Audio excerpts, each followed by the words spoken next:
come over here, you know. Oh, hey! Jamaican flag.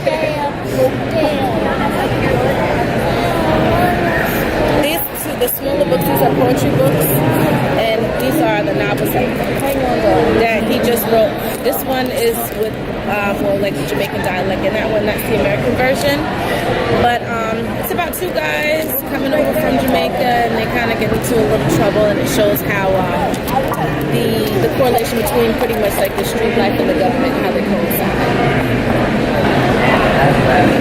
That's part of the reason why he's easy to hate. It's just like, he could do nothing and he would still be successful.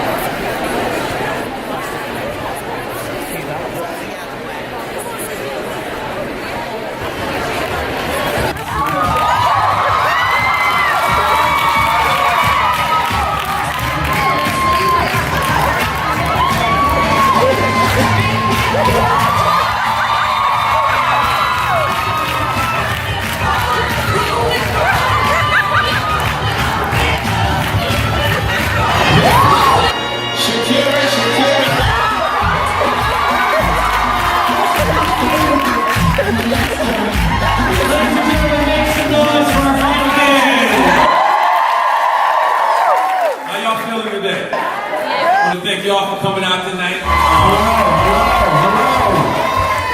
I like it. How y'all doing, man? Everybody good? This is my author look. I'm going with glasses for the whole week. Well, I love you back, Sugar.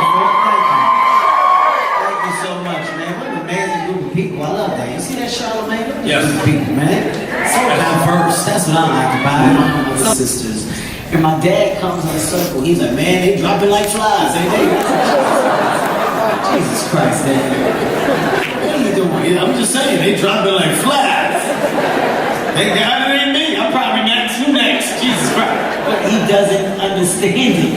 He's unaware of his level of ignorance, and that's what makes my dad brilliant. Like, you look like you're going to a picnic. Like, he looked like he was going to a family reunion on one of the darkest days possible. And it was like flowing linen. It was like the linen that if the wind caught it would blow. It was If you got to the end, that was it. So the day started off disappointed because I didn't get to see the author that I really was looking forward to. But Kevin Hart really made up for it. He was funny as hell. I mean, he was cussing and all, but I laughed my ass off. Got his book. Can't wait to read it, review it. So anyway, subscribe, all that good stuff. And thanks for checking out BookCon 2017. Bye.